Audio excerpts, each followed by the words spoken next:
mensaje crea impacto y transforma la historia.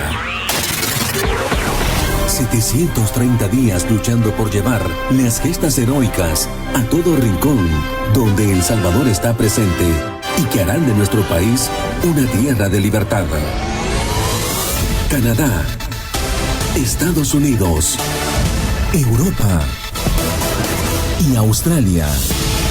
Bastiones en la batalla mediática. El Salvador, nuestro destino, nuestra raíz, nuestra razón de existir. Frente Intercontinental, 2 años siendo la voz del FMLN en la comunidad de salvadoreños en el exterior.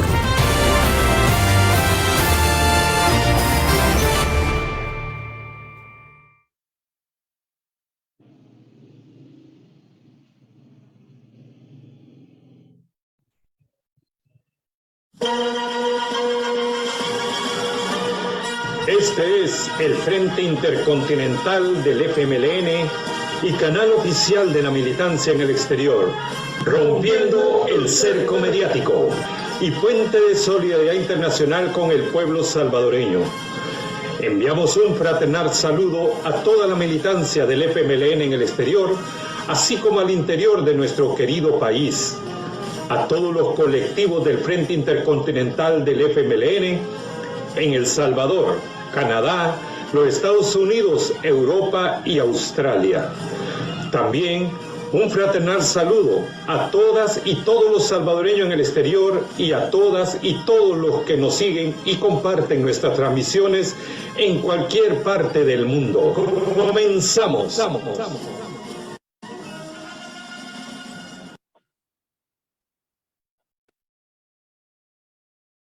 Muy bienvenidos y bienvenidas a una nueva transmisión del Frente Intercontinental del FMLN, canal oficial de la militancia en el exterior. En esta ocasión, desarrollando el programa Redescubriendo El Salvador desde sus raíces y su gente. Mi nombre es Alonso Acosta, del Colectivo Digital de Europa, y me acompaña, como siempre, la camarada Isela Sánchez, también del Colectivo Digital de Europa. Y vamos a estar conversando con un compañero, un camarada, que es un honor tenerlo en esta plataforma, el compañero Carlos Eduardo Somera Gómez, que es secretario técnico del Consejo de Caciques Generales del Pueblo y director general de Economía para los Pueblos Indígenas de Venezuela. Así que es un honor tener a un hermano venezolano. Y vamos a estar hablando justamente de lo que significó, lo que significa la creación del Ministerio del Poder Popular para los Pueblos Indígenas, que fue una idea genial, visionaria y humanista del comandante eterno Hugo Rafael Chávez Frías. Así es que honor y gloria al comandante. Bueno, le voy a dar la palabra a la compañera Isela para que dé un saludo a la audiencia y luego vamos a darle la palabra al compañero Carlos Eduardo para que se presente también. Adelante, camarada Isela. Sí, gracias Alonso, sí. Es un placer estar con ustedes nuevamente en este programa que ya se ha hecho una tradición de los lunes, ¿verdad? Hoy es lunes 13 de febrero del 2023 y estaremos teniendo la presencia de un invitado especial, de un camarada de la patria grande, un camarada de Venezuela, ¿verdad? Así que saludo también a las personas que ya se han conectado y les pedimos que por favor compartan para que tengamos mucha más audiencia, porque son temas muy interesantes los que tratamos en este programa. Así es, así es. Bueno, gracias y seguimos. Sí. Enviaré saludos, sí, a la audiencia, a los colectivos del Frente Intercontinental del FMLN, a toda nuestra militancia, y también informar que este programa está siendo transmitido por Radio Latinoamericano y va a ser retransmitido también por Vivencias Musicales, radio de líneas. También como va a estar siendo colocada en la plataforma de YouTube para los seguidores de esa plataforma.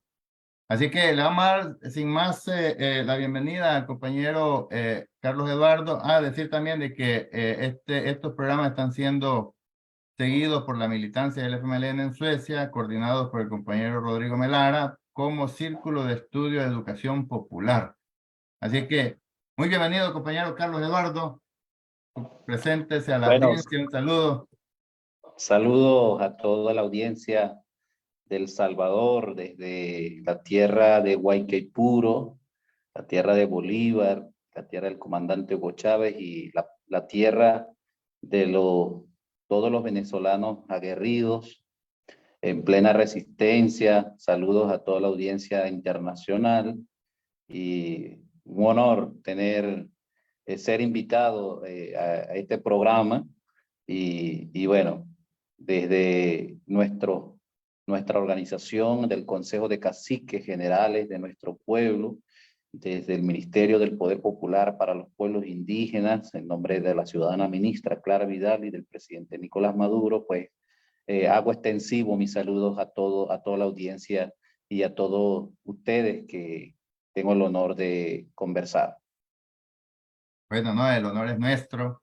Venezuela es muy querida dentro de todo lo que es el espectro de izquierda, porque ha demostrado desde la égida del Libertador ser una nación que sí lucha por las transformaciones sociales, por darle dignidad a nuestros pueblos, defender el derecho. Y eso es lo que queremos visibilizar un poco acá. Bueno, que nos hable primero quizás un poco a qué pueblo indígena pertenece el compañero Carlos Eduardo y cómo es que se involucra en este proceso. Bueno, fíjate, yo soy del pueblo Pemón. Que está ubicado en el sur del país, frontera con Brasil, el Esequibo y Guyana. Estamos ubicados ahí, somos caribes, aguerridos caribes. Y bueno, pertenezco a la organización del Consejo de Caciques Generales, soy cofundador de la organización. Esta organización tiene 5 caciques generales del sur de Venezuela, cada uno con su gobernanza en cada uno de los territorios. Y aparte de eso, pues cumplo la función designado por la ciudadana ministra Clara Vidal del gobierno de Venezuela como director general de economía para los pueblos y comunidades indígenas.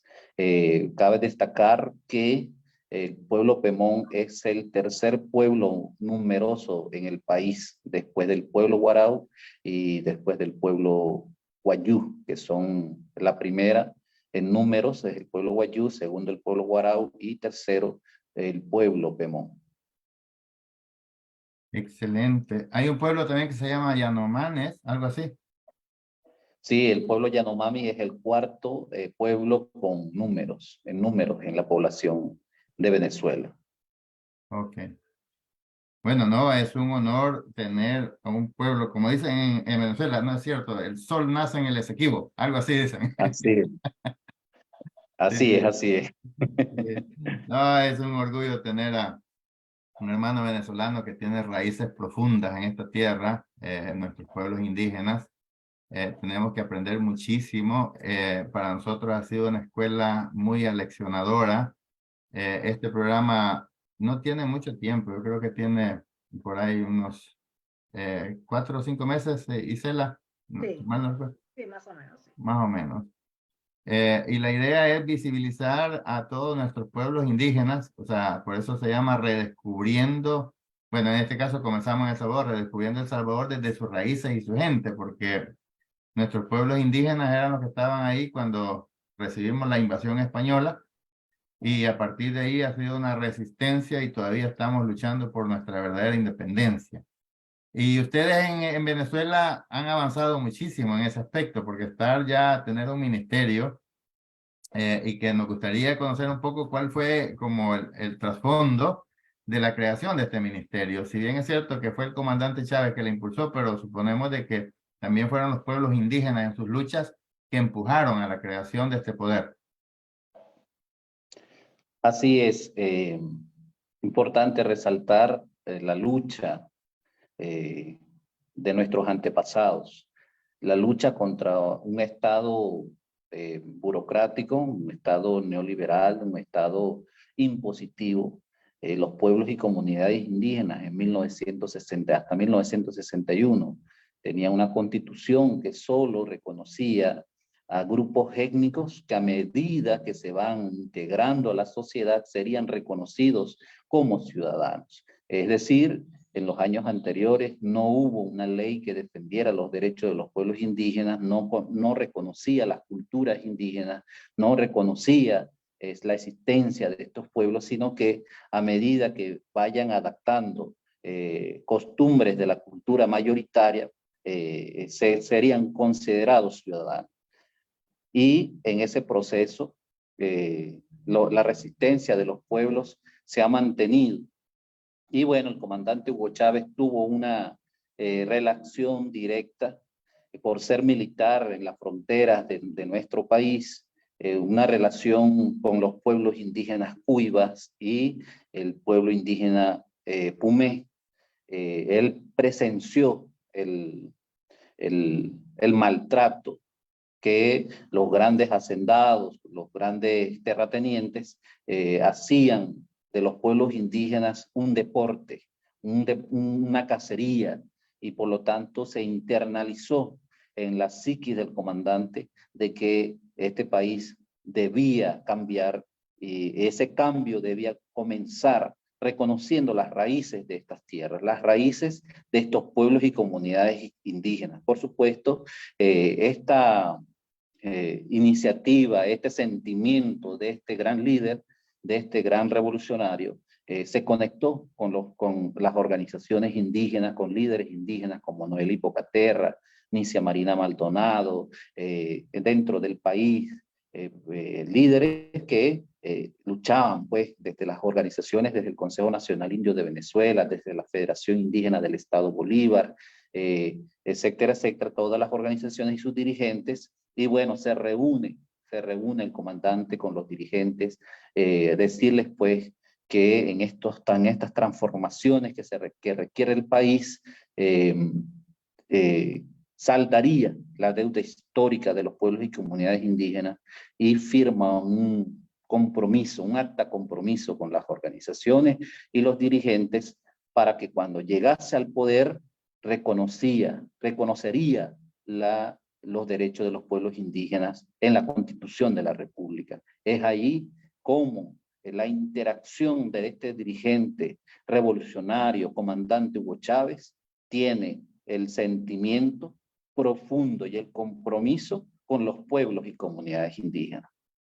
Por supuesto, en 1999, como ustedes ya lo conocen, en 1998-99, llega al poder y convoca la Asamblea Nacional Constituyente, donde involucra la participación de los dirigentes y las organizaciones indígenas para construir, elaborar la nueva Carta Magna del país. Es ahí, a pesar de las dificultades, a pesar de la resistencia que tenían los poderosos, las comisiones de defensa, las comisiones económicas de la Asamblea Nacional, aún ante esa resistencia, el comandante Hugo Chávez, ayer discutíamos eso con nuestros hermanos indígenas, él se presentó a sus compatriotas no indígenas y dijo: si ustedes están conmigo, deben aprobar la ley de los derechos de los pueblos indígenas, porque es un compromiso histórico y hay que saldar la deuda histórica con nuestros pueblos indígenas. Y así fue que se aprobaron estas normas en la Constitución de la República. Y luego pues se construían los procesos, crea la misión Guayquipuro antes del Ministerio de los Pueblos y Comunidades Indígenas, y en 2005 se promulga la Ley Orgánica de Pueblos y Comunidades Indígenas, donde establece, por supuesto, la creación de un Instituto Nacional de Pueblos y Comunidades Indígenas que debería estar adscrito en un ministerio en competencia en materia indígena. Pero ese ministerio con competencia indígena no estaba creada. La ley creó el instituto, pero la ley decía que ese instituto debería estar adscrito a un ministerio en competencia. Por lo tanto, el comandante Hugo Chávez, con el sentimiento hacia los pueblos y reconociendo la capacidad que tienen los pueblos de dirigir, de escribir su propia historia, pues decide crear con la primera dirigente mujer, crear el Ministerio de los Pueblos y Comunidades Indígenas, con la profesora Nicia Marina Maldonado al frente del ministerio. Hasta ahí es el inicio de una nueva época para los pueblos, una nueva experiencia que vivir para los pueblos y comunidades indígenas, como lo es después de defender, exigir y plasmar en la Constitución los derechos de los pueblos indígenas. Ahora hay que ejecutar esas políticas y por lo tanto son los pueblos y comunidades indígenas que conocen las realidades de su pueblo, de su territorio, que deben construir políticas públicas que sean inherentes a sus necesidades. Llevar los sueños a la realidad, hacerlo realidad. Eso es una maravilla. Yo, bueno, le voy a dar la palabra a la compañera Isela porque seguro que tiene una cantidad también ahí de preguntas y reflexiones, porque este es un tema apasionante. A mí en lo particular me apasiona nuestras raíces. Adelante, camarada Isela. Y bueno, sí, muy interesante. Lo que yo quisiera preguntar, que nos amplíe un poco, ¿qué tipo de actividades, qué tipo que ustedes implementaron, ¿verdad? ¿Qué reformas hicieron en favor de los pueblos indígenas? Y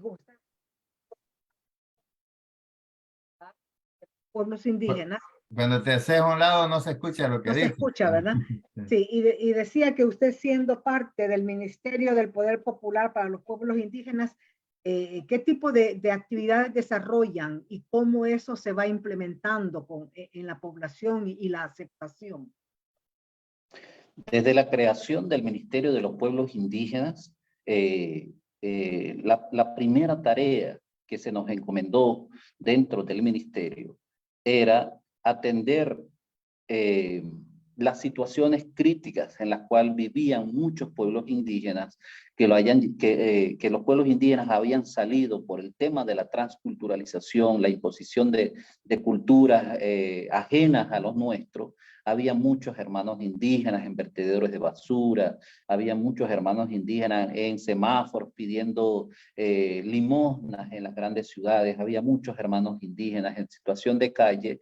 Y por lo tanto, la primera misión que se nos encomendó era identificar quiénes eran esos hermanos indígenas, de dónde venían, de qué comunidad habían migrado a las grandes ciudades, para poder darle lo que es el reconocimiento de su territorio. Segundo, es como que tuviéramos a un enfermo en una sala de, en terapia intensiva, pues, y teníamos que darle la comida necesaria que para poder hablar con ellos, conversar con ellos, necesitamos fortalecerlos a ellos primero, y por lo tanto los programas de los primeros años del ministerio fueron dedicados a la identificación de estos pueblos y comunidades indígenas en situación de vulnerabilidad.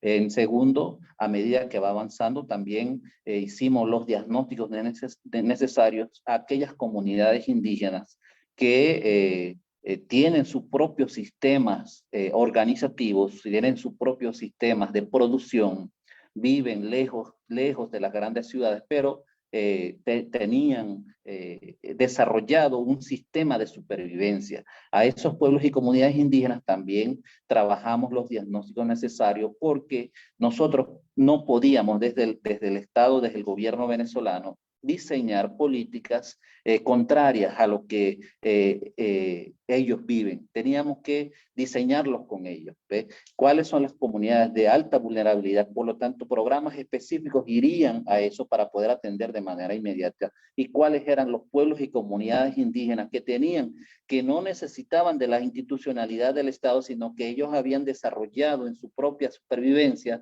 los sistemas de alimentación, los sistemas de salud propio, educación propia, y la relación con las instituciones era más fluida para esos pueblos y comunidades indígenas, y por lo tanto otro tipo de actividades, otro tipo de programas serían dirigidas hacia ellas. Por ejemplo, un ejemplo que yo quiero compartir con ustedes era que para ese momento, para esas comunidades de alta vulnerabilidad, se creó un programa de alimentación, y de alguna manera se llevó comida a los que no, a los que tienen un sistema de producción avanzado, y una abuela nos dijo, pues, yo agradezco mucho la bolsa de comida que ustedes me han traído, pero me gustaría que cuando vuelvan me traigan las herramientas, porque yo tengo terreno y tengo conuco y tengo el huerto full de alimentos. Yo lo que quiero son las herramientas para seguir produciendo. Pero fue agradeciendo ese gesto, y por lo tanto eso nos permitió diseñar para pueblos indígenas de alta vulnerabilidad, de media vulnerabilidad, y pueblos indígenas que de alguna manera tenían un sistema avanzado, de diseñar políticas para cada uno de ellos. Qué bueno, qué interesante. Y en relación a los niños, las niñas y las mujeres, ¿cómo es la situación de ellos? En este momento se está trabajando lo que se llama el Plan Apacuana. Plan Apacuana es un plan para diseñar políticas dirigidas a niñas y mujeres indígenas. Este es un elemento muy importante que yo quiero compartir, porque los que dirigen o las que dirigen las políticas públicas son mujeres indígenas. La ministra es indígena, todas sus directoras son indígenas, sus viceministras son mujeres indígenas. Además de que son mujeres indígenas, son jóvenes indígenas, incluyen, es la tarea y el compromiso que tienen estas viceministras y la ministra de trabajar, y por lo tanto se creó el año pasado lo que se llama el Plan Apacuana. El Plan Apacuana permite coordinar con las otras instituciones. ¿Por qué? Porque el Ministerio de Pueblos y Comunidades Indígenas es transversal. Hay que coordinar con los otros ministerios para poder decirles, mira, el Ministerio de Salud, hay que trabajar el tema de salud en materia indígena, y por lo tanto hay una dirección de salud indígena que coordina con el Ministerio de los Pueblos Indígenas para poder orientar al Ministerio de Salud de cómo es la salud de los pueblos y comunidades indígenas. El Ministerio de Alimentación, hay que decirle al Ministerio de Alimentación cuáles son los programas que pueden ir a desarrollar las comunidades indígenas, y que las comunidades indígenas pueden aportar al sistema alimenticio del país con sus propios productos. Es decir, los ministerios son, el Ministerio de Pueblos Indígenas es transversal, y por lo tanto debe coordinar con los otros ministerios para poder atender, para que los otros ministerios no se equivoquen llevando planes, ¿verdad? Planes que diseñan ellos, y a veces hay duplicidad de esfuerzos en materia de atención a pueblos y comunidades indígenas. Por lo tanto, esa es una actividad. La otra actividad en materia de niños, niñas y adolescentes es la formación de los consejeros y consejeras existentes en nuestras comunidades indígenas para poder revisar en materia legislativa en la defensa de estos niños y niñas, porque hay costumbres culturales que de alguna manera son permitidas por nosotros como pueblos indígenas, pero que son vistas desde la óptica de la otra cultura como violaciones de derechos. Es decir, hay costumbres que esa ley va a permitir que se eliminen de alguna manera algunas costumbres indígenas que violan los derechos de niños y niñas, para poder insertar a una nueva norma dentro de las comunidades que ya no violen los derechos indígenas. Es decir, ese es un programa. En materia formativa, les informo, bueno, estamos trabajando ahora el plan de incluir a niños y niñas y adolescentes en el sistema de niños y de jóvenes de coros infantiles del país. Una gran mayoría de los niños tienen las orquestas, el pueblo Guarao, el pueblo Pemón, el pueblo Guayú, participan en sistemas de formación, en sistemas de participación en estos coros infantiles existentes como parte de su educación, y que siga insertándose cada día más la tangibilización de los derechos de niños, niñas y adolescentes. Qué interesante, sí.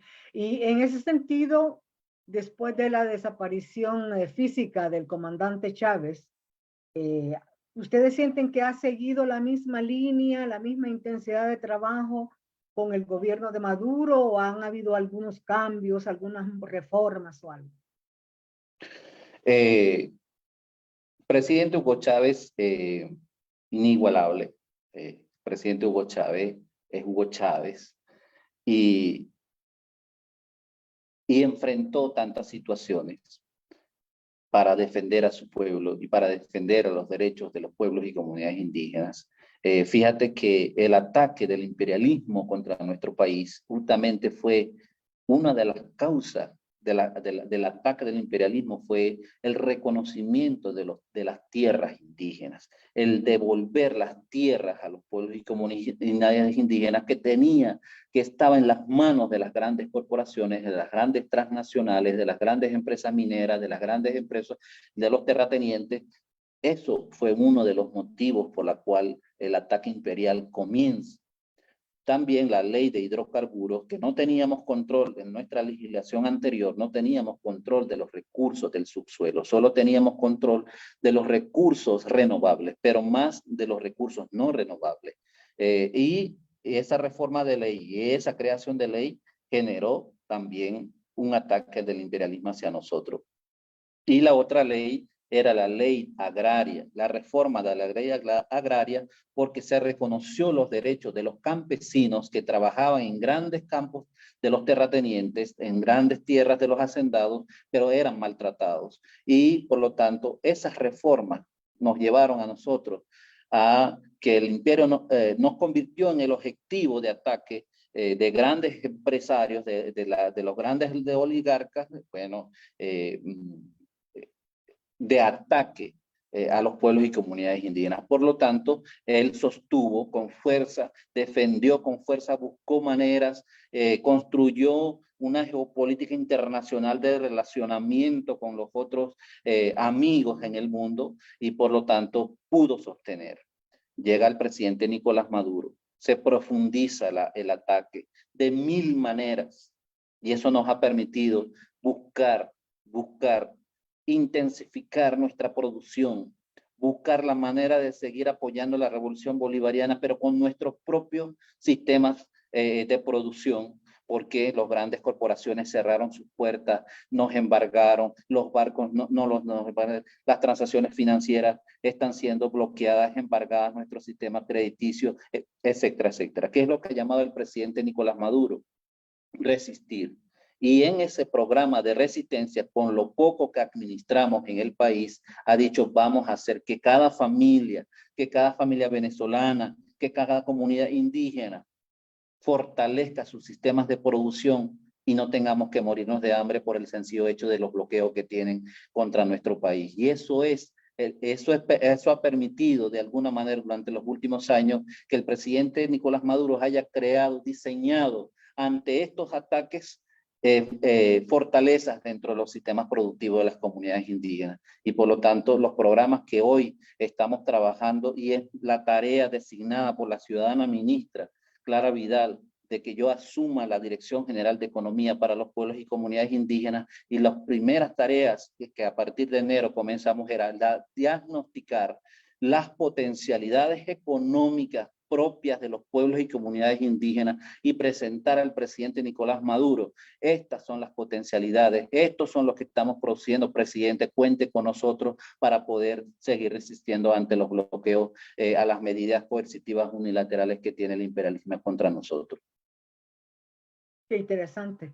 Nosotros los salvadoreños tenemos mucha admiración, mucho respeto, mucho cariño, mucho agradecimiento por Venezuela y por su pueblo. Alonso. Gracias. Sí, no, interesantísimo, realmente un gran saludo al hermano pueblo bolivariano, nuestra admiración y respeto, honor y gloria al comandante Chávez, que ya pronto va a ser su aniversario de la siembra eterna, el 5 de marzo, se van a cumplir los primeros 10 años. Bueno, y por supuesto que nos dejó un gran legado y esto que estamos viendo acá es justamente, como dijéramos, es un homenaje al comandante Chávez de que reivindicó el derecho de los pueblos indígenas. A mí me llenó de mucho orgullo ver que incorporó incluso a los pueblos indígenas al Sistema Nacional de Defensa y que O sea, que lo sepa el enemigo, que aquí se va a topar con un pueblo duro, o sea, que está dispuesto a utilizar todos sus instrumentos por su defensa, por su dignidad, porque eso no es enajenante, son derechos inalienables y se le ha rescatado el orgullo a los pueblos indígenas. Tú estabas hablando, camarada, de el problema de la tierra. Este es un problema generalizado en todos los países que han sido sojuzgados, porque precisamente es la riqueza del subsuelo que se enfrenta contra la voracidad del sistema explotador capitalista. Y tú estabas hablando un poco también de lo que era la ley de los hidrocarburos. Yo recuerdo muy bien cuando se dio aquel gran conflicto con la ¿cómo se llamaba esta empresa? Que fue expulsada precisamente porque estaba explotando los hidrocarburos y lo estaba pasando como bitumen, o sea, que toda la franja del Sí, Orinoco. así es, Chevron, Chevron. La Chevron, sí. Entonces, pero ¿cómo se ha visto, digamos, entiendo yo de que la Constitución, la nueva Constitución, la Carta Magna, le otorgó este derecho a los pueblos, pero una cosa es lo que está, digamos, una cosa es el derecho teórico, por decirlo así, o dogmático, y la otra cosa es que se le dé el derecho al pueblo, o sea, que se le respete el derecho. ¿Cómo se han visto los pueblos indígenas favorecidos o se han visto enfrentados contra ese poder fáctico que existe de la economía? Bueno, tú que eres representante de la parte económica, o sea, precisamente porque uno de los motores que ha impulsado el comandante, bueno, el presidente Maduro, ya en este bloqueo criminal, es el desarrollo productivo. O sea, y tiene que ver con la tierra, tiene que ver con la economía. ¿Cómo lo asumen los pueblos indígenas y cómo defienden esto como política de Estado? Sí, hay una ley dentro de la ley orgánica de pueblos y comunidades indígenas, se había decretado una primera ley, que era la ley de garantías de hábitats y tierras de los pueblos y comunidades indígenas, pero al crearse la ley orgánica de pueblos y comunidades indígenas, lo absorbió, o sea, entró dentro de la ley orgánica la ley de garantías. Ahora está dentro de la ley orgánica de pueblos y comunidades indígenas. Hay varios factores por los cuales yo quisiera mencionar. Primero, el orden jurídico constitucional. La Constitución de la República de Venezuela reconoce la existencia de los pueblos y comunidades indígenas, su organización propia, pero también las tierras que ancestralmente ocupan. Esa es una ley de reconocimiento más grande que existe dentro de la Constitución de la República.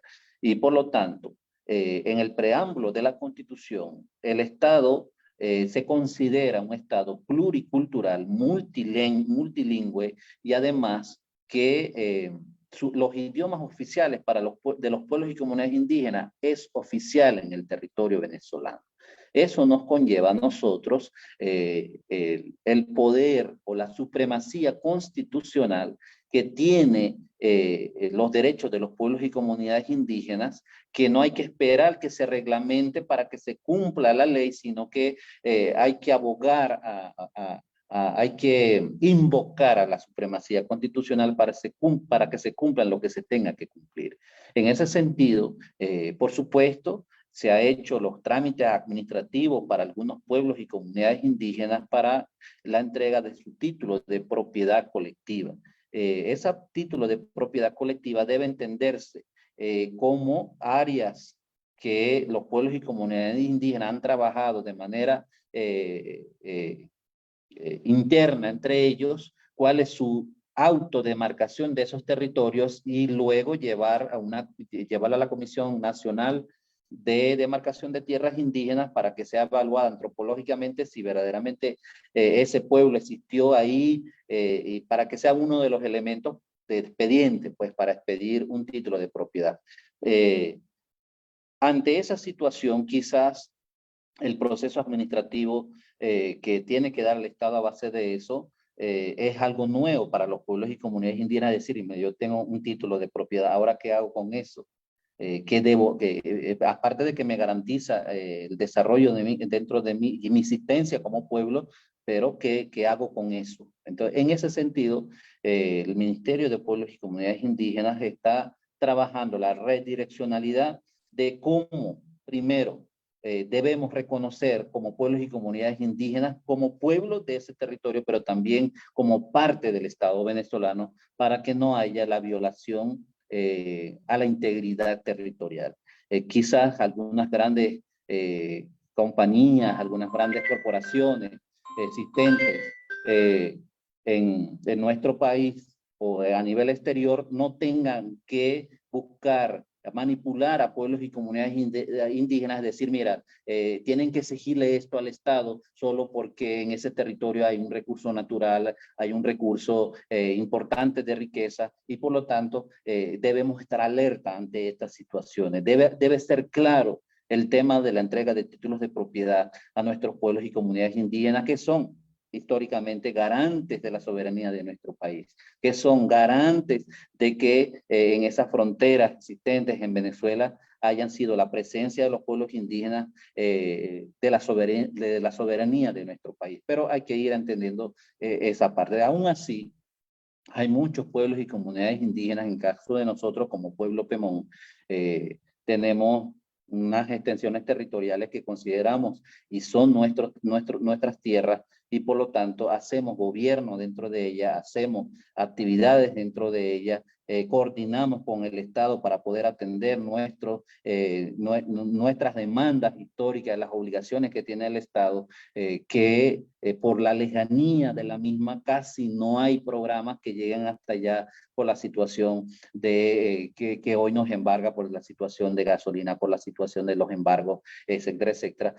Pero por lo tanto nosotros coordinamos con el Ejecutivo Nacional, decirle, bueno, si usted no puede atendernos a nosotros, danos las herramientas necesarias que nosotros sabemos cómo atender nuestros pueblos y comunidades indígenas y por lo tanto hay una buena coordinación en ese sentido. Quizás a veces se ve como que queremos hacer lo que el Estado debe hacer, pero en esta situación hay que buscar las mil maneras para seguir resistiendo ante esta situación. Pero es el deber del Estado venezolano, es la Constitución de la República que obliga al Estado a que haya escuelas, a que haya medicaturas o ambulatorios, como se llaman acá, y que la participación en la economía para poder solventar estas situaciones, la capacidad de los pueblos indígenas debe reconocerse cada día más. En ese aspecto, la ministra la ministra de Pueblos y Comunidades Indígenas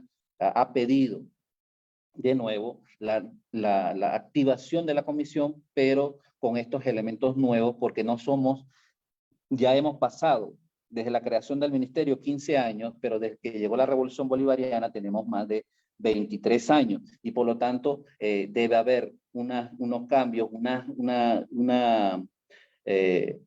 cambios de estrategias que seguramente como pueblos veíamos que por tener mi título ya tú no puedes entrar en esta comunidad porque este es mío y ya, sino que ver de manera coordinada con los otros pueblos y comunidades indígenas, buscar el desarrollo de las comunidades y tener un plan para que ese territorio que que siempre ha sido de nosotros y que hoy el Estado reconoce y que el Estado pueda titular, pueda manejarse por lo que, como los principios nos indican como pueblos y comunidades indígenas, pero también con los principios que establece la Constitución de la República. No, muchísimas gracias. Hay algo que me gustaría, antes de dar la palabra a la compañera Isela, porque lea algunos mensajes, preguntar, fuera de las fronteras de Venezuela, se presenta Venezuela prácticamente como un demonio. Nosotros, en este espacio, uno de los eslogans es romper el cerco mediático, o sea, porque necesitamos llevarle la verdad a nuestro pueblo. Quisiera escuchar de parte suya, compañero, que me diga, o sea, ¿cuál es el apoyo que recibe la Revolución Bolivariana de Venezuela del pueblo, de los pueblos indígenas? ¿Se podría decir de que no hay fisura entre la revolución y el pueblo o hay, digamos, diferentes formas de ver, o sea, digamos, hay posibilidades de que esta revolución se vea amenazada porque el pueblo tenga diferentes visiones, o hay unidad en torno a la visión de Estado, por decirlo así, pueblo-Estado. Una de las cosas, uno de los logros que ha tenido la revolución bolivariana desde la visión del comandante Hugo Chávez es el fortalecimiento de la unidad cívico-militar. La unidad cívico-militar policial en los últimos años que ha implementado nuestro presidente Nicolás Maduro. La organización popular, la organización del pueblo ante las amenazas que tenemos a nivel internacional. Hay una formación de nuestros pueblos y comunidades indígenas y la militancia en general en el pueblo de Venezuela, aun cuando hay muchos pueblos y comunidades indígenas que sin necesidad de que un partido o el partido de gobierno venga a su comunidad a dictar un taller de cómo defender la soberanía de nuestro país, con solo existir y ver la realidad, las comunidades indígenas han tomado la iniciativa de seguir produciendo para poder defender el país. Ese es un punto importantísimo. Por supuesto, las contradicciones de la política internacional de parte de los poderes imperiales que tienen a Venezuela cercado es también parte de nuestra formación. ¿Cómo usted exige que se le cumpla con el pueblo cuando usted tiene un cerco económico, un cerco mediático, un cerco diplomático? ¿Cómo tú me pides a mí que el gobierno cumpla con lo que tenga que cumplir cuando usted me tiene me tiene cercado? Ese pensamiento de cada uno de los ciudadanos, y el tema de los pueblos y comunidades indígenas que de alguna manera cerca de las grandes ciudades se vive, por lo tanto la participación de ellos es más activa cerca de las grandes ciudades, y los que vivimos en la selva, los que vivimos en las montañas, aún a pesar de depender de combustible, depender de las aerolíneas para poder irnos a nuestras comunidades indígenas, la afección en materia de alimentación no es mucho porque, como dije, hay pueblos indígenas que ya tienen un sistema de vida establecido, por lo tanto, la afección no es mucho, pero sí a los maestros que dependen de un sueldo, que están en un recinto escolar, a los médicos que están en un ambulatorio de una comunidad que dependen de ese sueldo, que no le alcanza. Por supuesto, eso genera molestia, eso genera situaciones que uno ve y uno dice, ¿qué hacemos? ¿Qué hacemos? Y ahí es el papel de la dirigencia, el papel de los líderes. ¿Qué hacemos? ¿Inventamos o erramos? ¿Cómo hacemos para sobrevivir? Y la política a nivel de la migración que ha habido, uno de los dirigentes decía ante ese fenómeno, nosotros los indígenas no nos vamos a ir. No nos vamos a ir. Tenemos 500 y pico de años resistiendo ante una situación. Esto es otra situación más que hay que superar.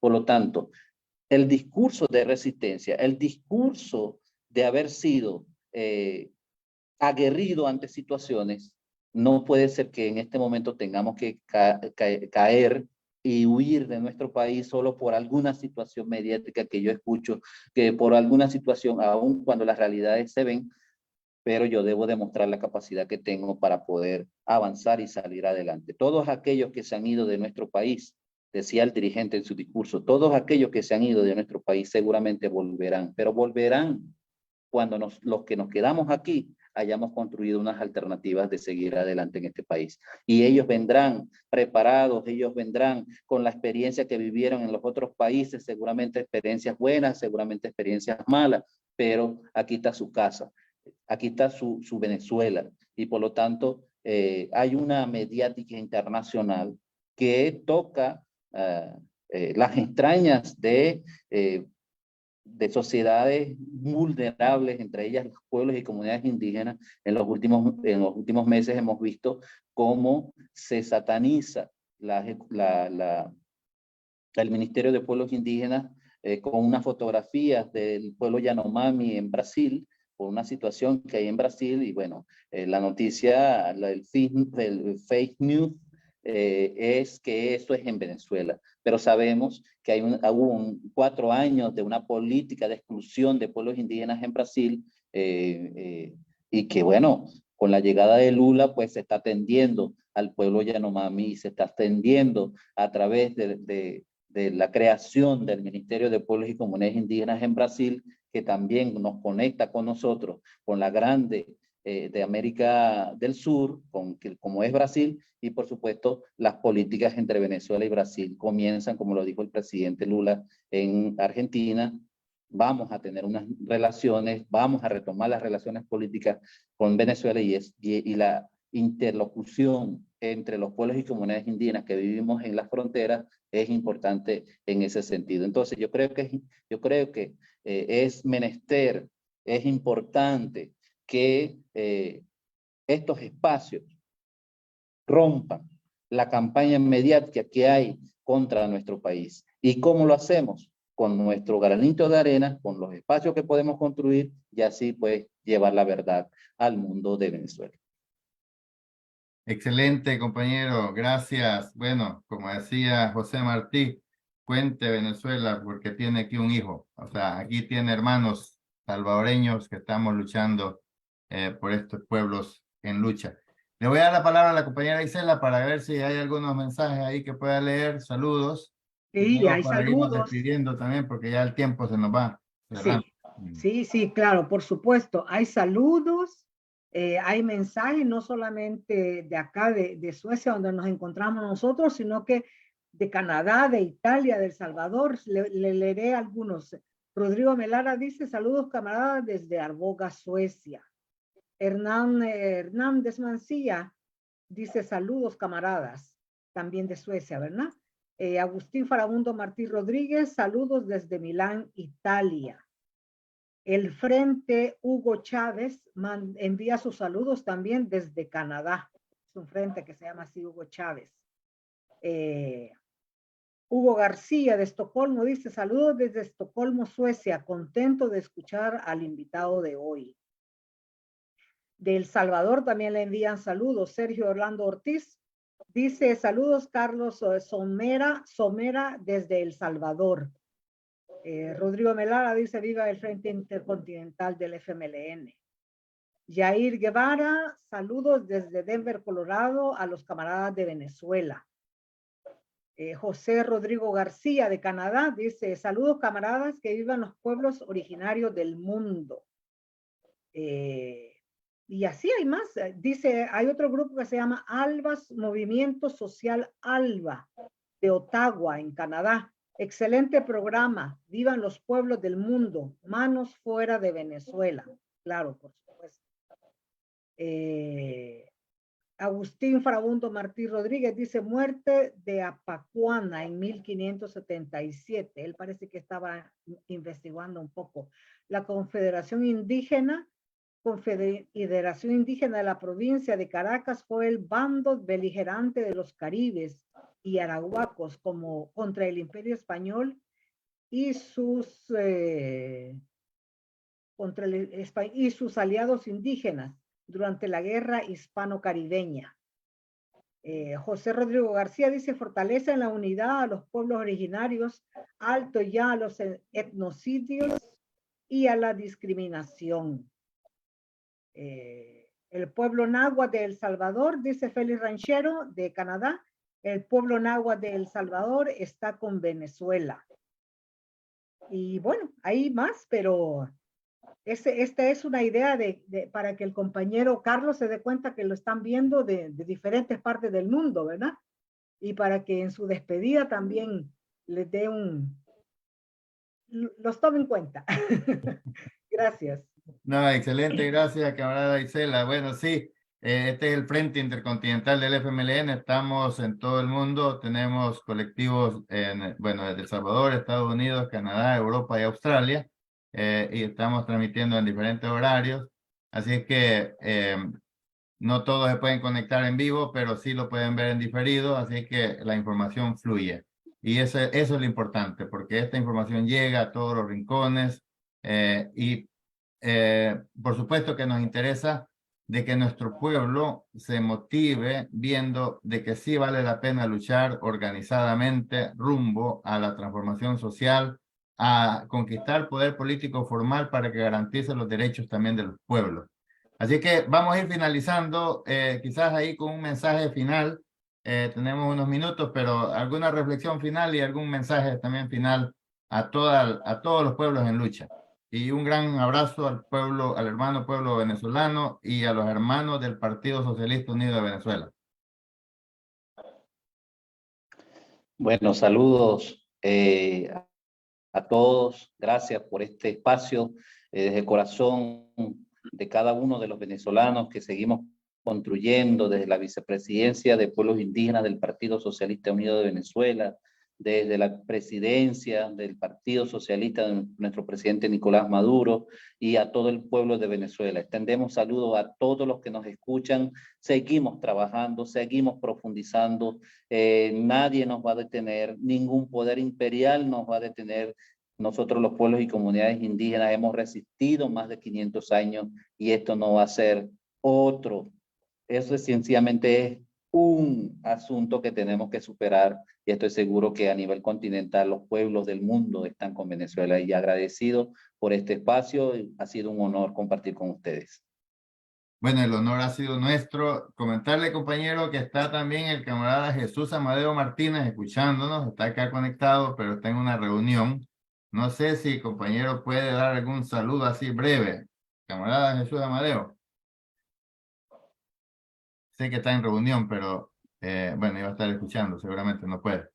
Bueno, de cualquier manera, Saludos, hermano.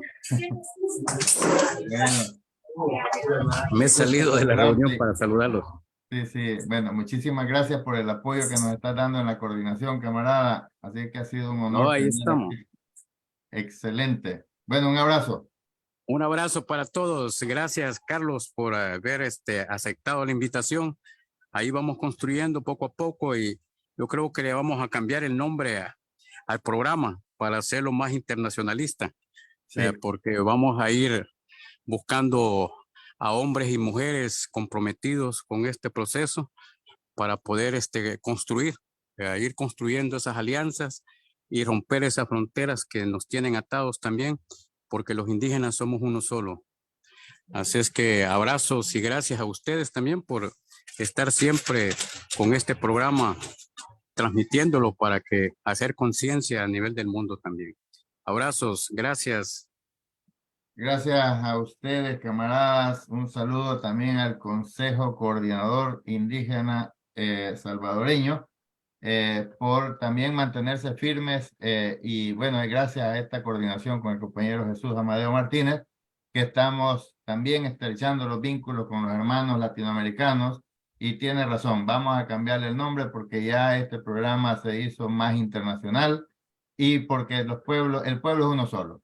O sea, le vamos a llamar quizás defender las raíces de nuestra América, porque esa es nuestra América, con letras mayúsculas. Esa es la que nos dejó el legado de nuestro apóstol José Martí. Bueno, de esta manera vamos a ir finalizando, cerrando este programa, agradeciendo por supuesto al compañero Carlos Eduardo Somera Gómez por haber hecho el tiempo, por habernos dado esas excelentes reflexiones, información y esa inspiración, porque se conoce muy poco de los pueblos organizados en el poder. O sea, porque eso hay que decirlo. O sea, es el pueblo en el poder con la revolución bolivariana. Lo mismo el hermano pueblo cubano, es el pueblo en el poder.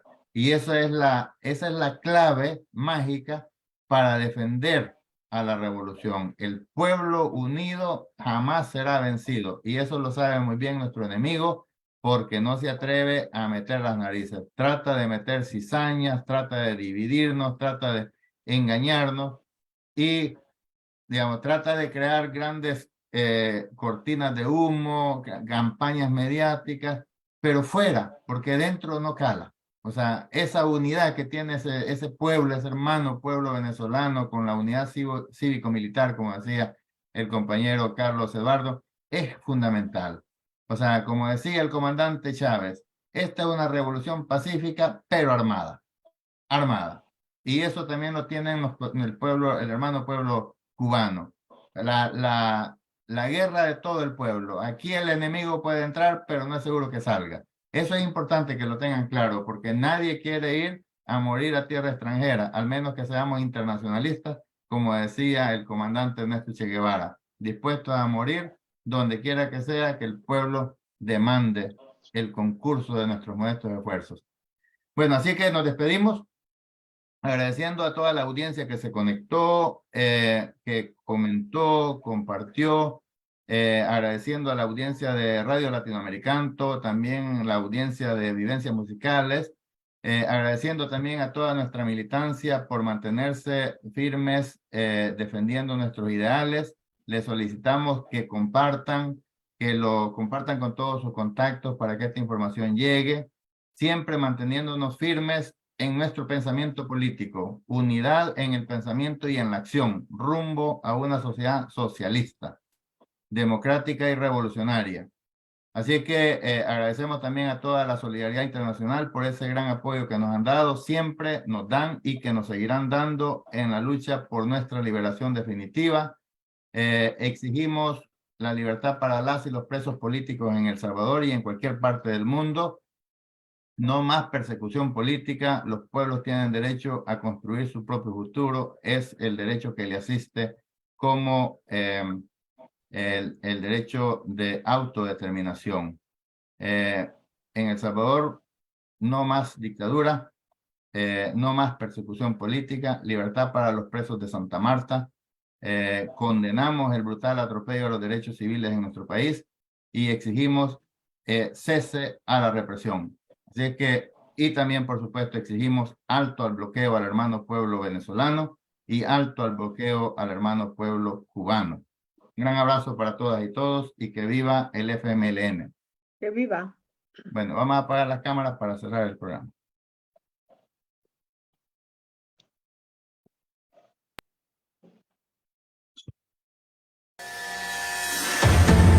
Porque el mensaje crea impacto y transforma la historia.